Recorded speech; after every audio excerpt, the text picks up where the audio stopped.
how to set up Watch Now video button on Facebook page to send traffic to your YouTube channel. So let's get started. First, go to your Facebook page and click the three-dotted horizontal More option. Next, from the menu list, select the Action Button tab. This will open a pop-up window. To continue, click the Try It button.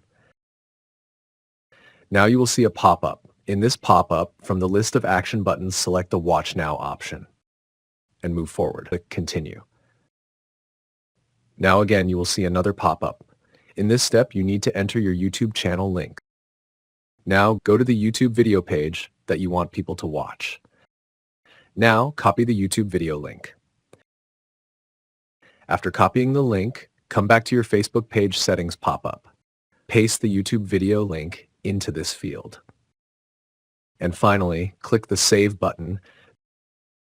And now you can confirm the Watch Now button is showing on your page. Now, when Facebook users click the Watch Now button under your Facebook page, they will be taken directly to your YouTube video.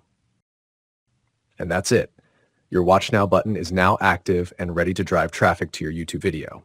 With this, we have reached the end of the video. Like, comment, and subscribe to my channel for more updates.